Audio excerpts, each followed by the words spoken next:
غار سور میں آئے، دشمن نے پیچھا کیا، غار کے منہ سے واپس ہو گئے، یہ دیکھ کر کے مکڑی کا جالا ہے، یہ دیکھ کر کے کہ کبوتر کا انڈا ہے۔ آج آپ کو ایک تاریخ بتانے کے لیے جا رہا ہوں، آپ کا دل بہت مضبوط ہوگا، نبی کی حفاظت میں، نبی کے دین کی حفاظت میں آپ کھڑے ہو جائیے، اللہ بہت بڑے انعام سے آپ کو مالا مال کرے گا۔ مکہ میں آپ لاکھوں کبوتر دیکھیں گے، مدینے میں آپ لاکھوں کبوتر دیکھیں گے۔ یہ کبوتر بیابان میں کہاں سے آ گئے؟ یہ راجستھان میں کہاں سے آ گئے؟ کھانے کو دانا نہیں، پینے کو پانی نہیں، اتنی بڑی تعداد میں، لاکھوں کی تعداد میں کبوتر کہاں سے آ گئے؟ جس جوڑے کبوتر نے غار ثور میں نبی کی حفاظت کی تھی، اللہ نے اسی کی نسلوں میں اضافہ فرما دیا۔ اللہ اکبر۔ کیوں چاند میں کھوئے ہو، الجھے ہو ستاروں میں، آقا کو میرے ڈھونڈو قرآن کے پاروں میں۔ اے کاش کبوتر ہم بن کے ہی پھرے ہوتے، بن کے ہی پھرے ہوتے، اس گنبد خضرا کے پرکیف مناروں میں۔ تیزی کے ساتھ نکال رہا ہوں، ہم کتنے نادان، ہمارا خدا ہم پر کتنا مہربان۔ سننے کے لیے آپ لوگ تیار ہیں؟ آج اذان سنیں گے، کل نماز پڑھیں گے، ہاتھ اٹھائیے انشاءاللہ۔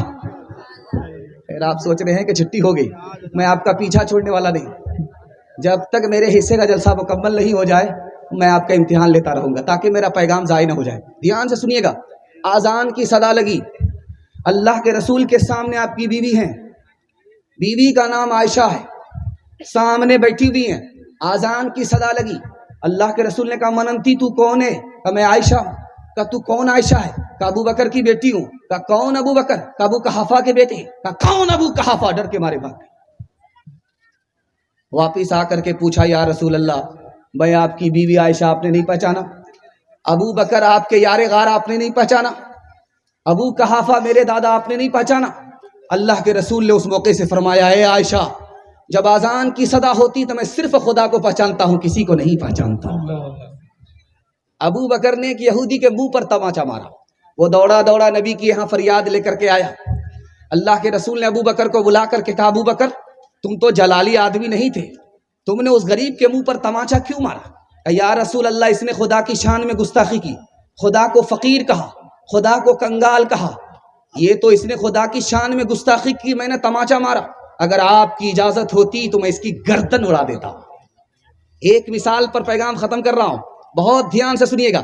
لال قلعہ آپ نے دیکھا ہوگا دلی میں، تو دلی کے لال قلعہ میں ایک مسجد ہے، اس کا نام ہے موتی مسجد، اسی میں اورنگزیب بادشاہ 1600 عیسوی میں نماز پڑھا کرتے تھے۔ غور کیجئے کتنی پرانی مسجد ہے، وہ مسجد آج بھی باقی ہے، لال قلعے کے اندر موجود ہے۔ اس موتی مسجد میں اورنگزیب بادشاہ نماز پڑھنے کے لیے آئے، امام کو دیکھا انتظار کر رہا ہے، امام سے پوچھا جب وقت ہو گیا تو آپ کس کا انتظار کر رہے تھے؟ کہا حضور آپ کا انتظار کر رہے تھے۔ کہا نکل جاؤ میری مسجد سے، میرا امام وہ ہوگا جو خدا کے لیے نماز پڑھائے، میرا وہ امام نہیں ہو سکتا جو بادشاہ کے لیے نماز پڑھائے۔ آپ کو ایک بات بتا رہا ہوں، آپ کا دل بہت مضبوط ہوگا۔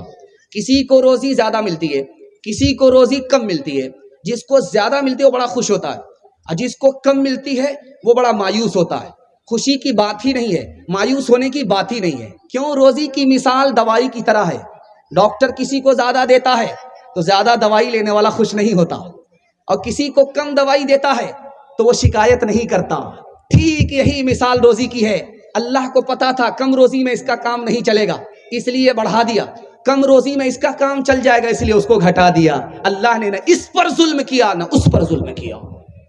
ایک بات یاد رکھیے، آپ کے گھر میں پریشانی ہوگی، ہر گھر میں پریشانی ہے، یہ دنیا پریشانی سے خالی ہے ہی نہیں۔ دکھائیے ایک آدمی، دکھائیے اٹھ کر کے جو پریشانی سے خالی ہو، اس کی زندگی خالی ہو، آپ کا دل بہت مضبوط ہوگا۔ آپ نے پنجڑے میں الو کو کبھی نہیں دیکھا ہوگا، لوگ پالتے، پنجڑے میں بند کر کے کوا کو کبھی پالتے ہوئے آپ نے نہیں دیکھا ہے۔ دیکھا ہوگا تو طوطیا کو دیکھا ہوگا، بلبل کو دیکھا ہوگا، اس کو پیار سے گھر والے پالتے ہیں، وقت پر کھانا دیتے ہیں، وقت پر پانی دیتے ہیں، لیکن اس بلبل کے دل سے پوچھئے، وہ سوچتا کہ یہ گھر والے میرے اوپر ستم کر رہے ہیں، یہ گھر والے میرے اوپر ظلم ڈھا رہے ہیں. لیکن گھر والے کے دل سے پوچھیے, وہ بیٹے سے زیادہ محبت سے اس کو پالتے ہیں, اور اس کی آواز اتنی میٹھی ہوتی ہے گھر والے مست ہو جاتے ہیں. اس طوطے کی آواز اتنی میٹھی ہوتی ہے گھر والے مست ہوتے ہیں. جب اللہ تعالیٰ اپنے بندے کے پر مصیبت ڈالتا ہے, وہ روتا ہے, تو اللہ کو ایسا ہی اچھا لگتا ہے جیسے پنجرے میں بند بلبل کی آواز گھر والے کو اچھی لگتی ہے. آخری بات بتانے کے لیے جا رہا ہوں, خدا ماں سے بھی زیادہ مہربان, باپ سے بھی زیادہ مہربان. ابھی آپ نے سنا ہر شاعر آ کر کے ماں پر مصرع پڑھ رہا ہے, چونکہ ماں سے آسان پیسہ نکالنے کے لیے کوئی ذاتی نہیں تھی. شاعر سے زیادہ سمجھدار کوئی ہوتا نہیں ہے, اتنا چالاک ہوتا ہے کہ جو آخری جیب میں پیسہ گڑا ہوا ہے, چھپا ہوا ہے, ماں کے نام پر وہاں سے نکل جاتا ہے. ورنہ ہزار کسی بڑے سے بڑے آدمی کا نام آپ بولیے, وہ پیسہ وہاں سے ٹس سے مس نہیں ہوگا. خیر, ماں کے حوالے سے سب سے زیادہ جلدی میں خطا کو معاف کرنے والی کون ہے؟ ماں ہے. بیٹے سے ناراض ہے, بات نہیں کر رہی ہے, لیکن جب کھانے کا وقت ہوتا ہے تو بیٹی سے کہتی, بیٹی ذرا دیکھو تمہارے بھائی نے کھانا کھایا کہ نہیں کھایا. کیا مطلب ہے؟ ناراض تو ہے, دل سے ناراض نہیں ہے. اب وہ ماں کے پاس بیٹا آ گیا, پیر پکڑتا ہے کہ اماں معاف کر دو, منہ کھولتا ہے اماں معاف کر دو, ماں معاف کر دیتی ہے. لیکن ایک مطالعہ آپ کی خدمت میں رکھنے کے لیے جا رہا ہوں, ماں سے بھی زیادہ جلدی کون معاف کرتا ہے؟ اللہ معاف کرتا ہے. کیسے؟ ماں کے پاس تو آنا پڑے گا, پیر پکڑنا پڑے گا, منہ کھول کر کے معافی مانگنی پڑے گی, تب ماں معاف کرے گی. لیکن اللہ کے پیر پکڑنے کی بھی ضرورت نہیں ہے, منہ کھولنے کی بھی ضرورت نہیں ہے, دل کا ارادہ ہوا خدا معاف کر دیتا ہے. انشاءاللہ قبولیت کی گھڑی میں توبہ کر کے اپنے گناہ کی معافی مانگیں گے, ہاتھ اٹھائیے انشاءاللہ. معافی کی امید پر توبہ کے بعد بھی گناہ کریں گے, ہاتھ اٹھائیے انشاءاللہ. کشتی نوح کو جودی سے لگایا تو نے,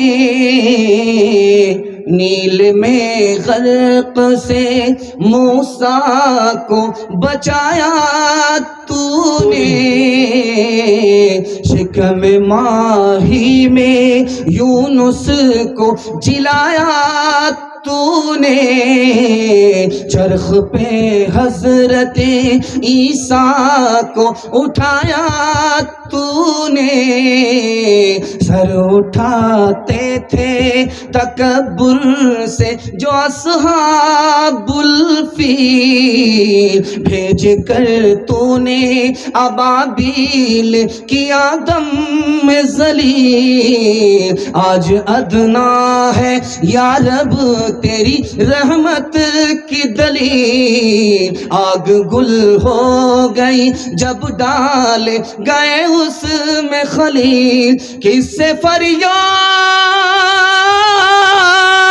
کرے تیرے سوا اے رب جلیل, تو ہی مظلوموں کا ہوتا ہے مصیبت میں کفیل, تو ہی مظلوموں کا.